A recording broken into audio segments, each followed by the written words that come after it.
So by eliminating the need to go back to the root, you're eliminating the structure that allows you to understand the New Testament better. Right. You know, there are countless verses. Over 78 times the Sabbath is found in the New Testament as a day to observe. You know, all the events of Yeshua, 90% of them happen around the Sabbath, the feast, and the temple. But these are the areas that we least study. Right. So we don't get a full, in-depth view and understanding of the New Testament because we don't understand how things worked previous to that, in particular with the temple and the laws related to the temple.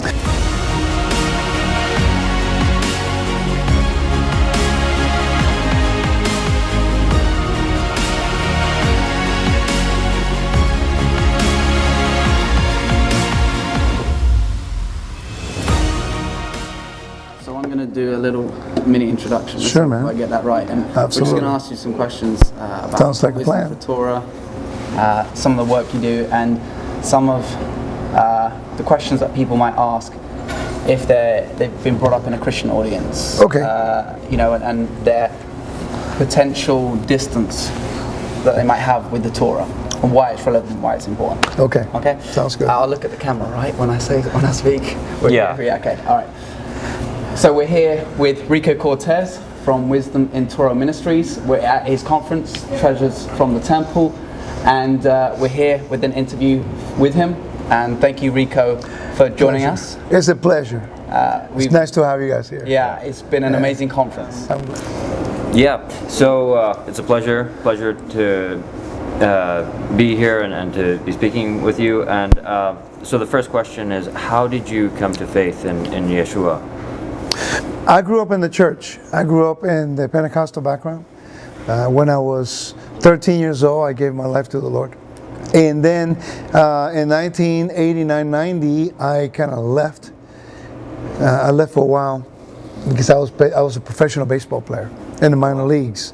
And then I was a baseball scout for 10 years for the White Sox. Wow. So I was involved also in the entertainment world and TV and stuff. And in 1998-99, I came back to the Lord.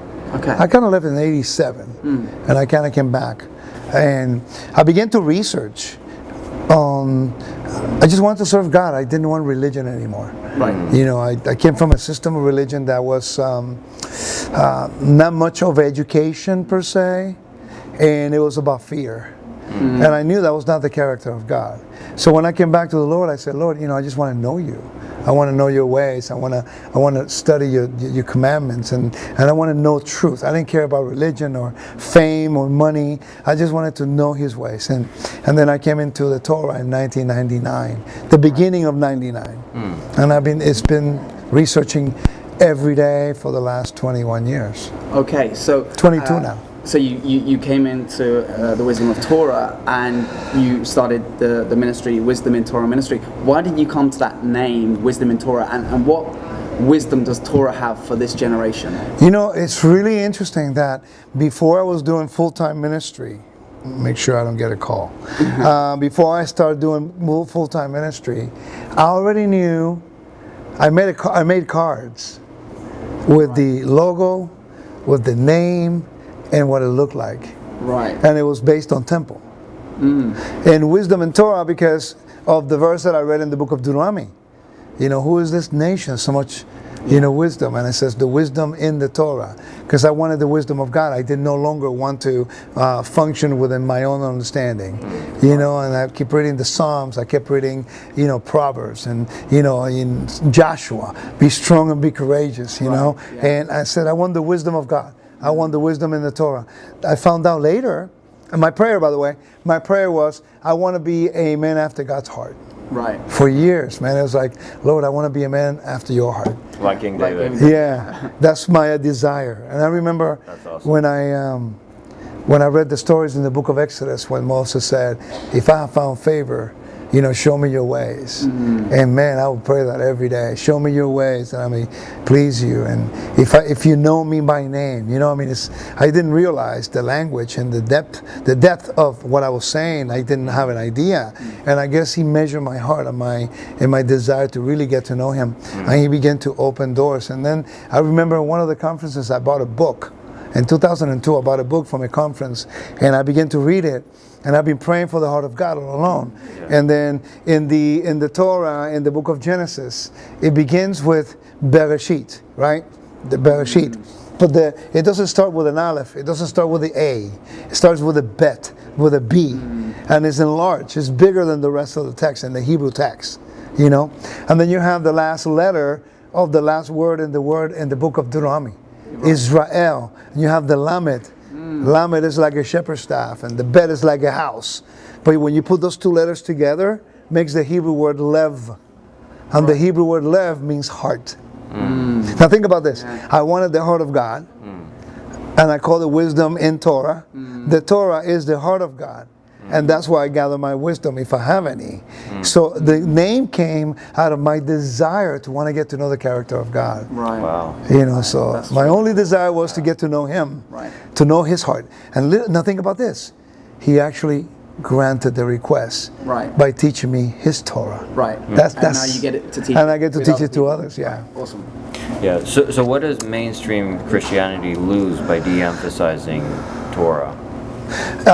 Yes, that's a great question. You know, this is something that sadly many people are misinformed, only because they're looking at the wrong things. They say the Old Testament. Well, in reality, there's no such thing as an Old Testament. Right. It's really the Tanakh and the Torah, which are everlasting. And how do I know people contradict themselves? Well, they say that God does not change. He's the same today, yesterday, today, and forever. But yet, Yeshua dies, resurrects, then the yesterday passed away. Right. You know what I mean? So, there are 613 commandments in the Bible, in the Torah. Yeah. And it's the only ancient document. I'm actually got a bachelor's in ancient Near Eastern history. Right. And starting my master's soon. Cool. And what I found by reading all the ancient documents, that there's no other ancient document like the 5 books of Moses. Yeah. It's a treaty. It's not even a history book. It's not even dogma. It's a treaty. And it's almost like a constitution as well. It is absolutely. It's a constitution. So the way I look at it is, that's the only document in which the deity initiates the covenant with humans. In the ancient world, it was between kings and kings, and they used the names of gods as witnesses. But the Torah is very unique, in which is the deity, the creator of heaven and earth, wanting to desire a relationship with humanity and activating a covenant with a people. And the first thing He does, He gives you 2 things: identity and inheritance. Now, if you study the book of Galatians, it's the argument Paul is doing. He's saying you do not have justification to the inheritance just by being a blood brother. Absolutely. You do it by grace through faith. Salvation is a gift.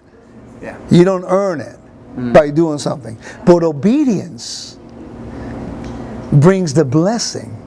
So many people that are in the system of religion, Richard, they have an issue. You talk about Torah, they say, well, I'm saved by grace. The issue is, we're not talking about salvation. Right. Because salvation is a gift. Right. We're talking about obedience that brings the blessing. Right. So I think you missed a lot by eliminating half of the book. Because then you're not going to understand the heart of God in regards to certain things. Order, how to deal with one another, and also forgiveness, restoration. You only get a glimpse of those things in the New Testament by the work of Yeshua, but in reality, He's grabbing from the Torah and the prophets. These are the roots that give His teaching expression. Yes. Absolutely. And, what you're referring to in regards to the Galatians, he's saying, look, you can be a child of Abraham if you do the works of Abraham. Right. This is something you referred to in your teaching yesterday. Yes. So there is still a blessing because the order of creation is been ordered according to His law. And so therefore, if you line yourself with His law, then the fruits will be a blessing, like you're referring to a moment ago. Absolutely, yeah. That's really the whole bottom line. And why do you see so much chaos in the denominational world? Right. Because they're trying to grasp understanding from a half full cup. Right. You know, it's like, I'm not saying there's no truth there. No, of What I'm course. saying is that, But if you don't have the origins, then Right. how can you understand how it's expressed in a Messiah life, as we see in the New Testament? So would you, as an extension to that question, what would you say is the biggest misunderstanding of Torah in modern theology? What is the number one replacement theology. Okay, explain what that is. Replacement theology is something that originated in the Middle Ages. Right. Is the notion that God did away with his people and that now the church has supplanted Israel. And that's kind of dangerous. Right. Because so all the prophecies of the Old Testament then apply to a new right, and there's God did away with Israel, then I'm going to go to the kingdom, now it's just the church. Right. And yeah, I have a problem with that one because when the Lord made a covenant with Abraham, he promised an eternal covenant. God cannot lie. So that's why Paul keeps saying, you are the wild olive branches. You are grafted into the natural branches. And by us saying that God did away with the Jewish people, we are, in fact, we'll be calling God a liar. Right. Because he said that he would never abandon his people. So therefore, the denominational world have made a separation. But understand that there are historical reasons why those things happen. Not to justify them. Right. It's just you have the Middle Ages, you have your Crusades, you have the Catholic Church that at that time dominated the whole world, into the Protestant world came in, Right. and even within the ranks there was some kind of division and things like that. But it wasn't until the establishment of the State of Israel that things began to change. That now, how can you say that God did away with his people? And then in 1948, miraculously, they're back in the land, Right, yeah. and they're back as a people, Right. and they're prospering more than anybody else. So now your whole theology is gone. Right. As a matter of fact, anyone who believes that God did away with his people in replacement theology has been proven false Right. by the mere fact that Israel's back in the land. Right, and prospering and growing spiritually as a nation. How does replacement theology relate to the temple, therefore? Oh man, that's a great question. Because by replacing the temple, the law, it replaces what they call the ritual laws. Right. Explain. You see, so they say, well, we do the moral laws, which you do have to. Right. You know, but it doesn't exclude the service of the temple and the importance of the temple to your everyday life. Because you see, out of the 613 commandments in the Bible, 45.5% are directly connected. 279 Really? are directly connected to the temple, like the Sabbath and the feast, Right. eating clean, what is holy, what is clean, unclean. I'll give you an example. Cornelius, the story of Cornelius. It's such a controversial topic from everyone. I don't know why, because the Bible says that don't call what I've cleansed common and unclean in regards to Cornelius. Right. But wait a minute. He uses the sheet with the four-footed animals as the backdrop story to the condition of Cornelius as a former Gentile without covenant. But once Cornelius in chapters 10 says that he was a righteous man, a just man, who did good deeds and prayed to God always, then God says, I've cleansed him. Morally, he is righteous. He should be in my kingdom. You do not determine who belongs and who doesn't belong. But Cornelius was making a move from rebellion, idolatry, disobedience into a observant and a keeping commandments for blessing. Now think of this. He knew he would not be accepted, and still yet he was obedient. He was a centurion. There were only 80 to 100 centurions in the whole Roman army. Right. And this guy, if he would have got caught, if he would have gotten caught serving the God of Israel, he would have been crucified. Because that would have been treason against Caesar. And this man knew that he would not be accepted by the Jewish authorities. He would not be accepted because he was not circumcised. He would not be accepted because he was a Roman. And yet still, he would help the people and pray to the God of Israel. Right. Him and his whole family. So who would you rather have? Someone that against all odds is willing to serve you. Right. And to be a righteous man amongst you when he knows he has nothing to gain, like Ruth. Remember? Yeah. And the Lord said, excuse me, I'm the king. Yeah. I want him. You know, but he was making the move to become obedient to the covenant, and the Lord accepted that and says, I need you in my kingdom. Right. You know, that makes sense? Yeah. Yeah. Yeah. So by eliminating the need to go back to the root. You're eliminating the structure that allows you to understand the New Testament better. Right. You know, there are countless verses. Over 78 times the Sabbath is found in the New Testament as a day to observe. You know, all the events of Yeshua, 90% of them happen around the Sabbath, the feast, and the temple. But these are the areas that we least study. Right. So we don't get a full, in-depth view and understanding of the New Testament because we don't understand how things worked previous to that, in particular with the temple and the laws related to the temple. Correct. You know, John Walton, I don't know if you know who John Walton is. He's a scholar of ancient Near Eastern history in Wheaton College in Chicago. And as I was researching stuff, I've been studying ancient Near East for 8-9 years. Because what we're doing is going back to the culture. Like if I want to understand England, I got to go back all the way to the beginning of England royalty and dynasty and all that stuff, right?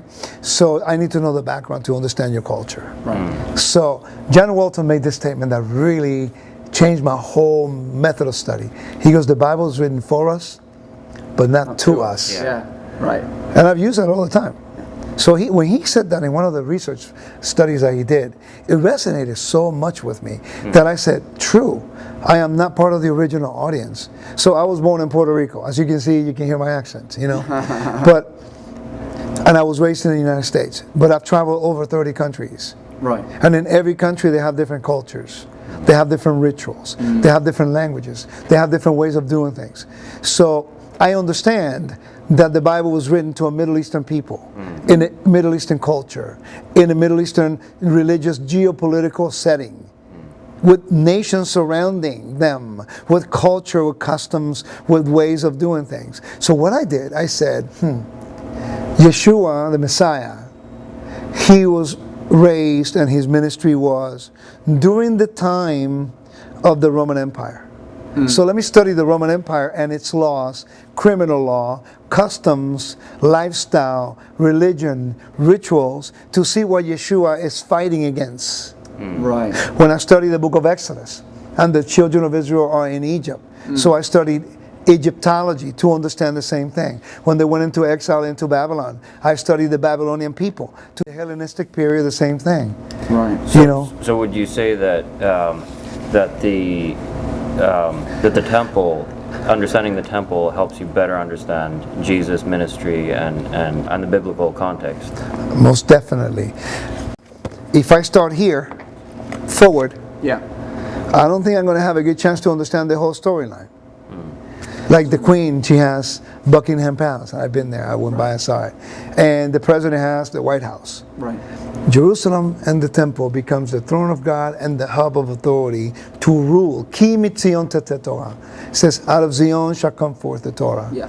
So I go to the temple because the book of Ezekiel, chapters 43, verse 6 and 7 says that it is the throne of God and the place where he has rest his feet.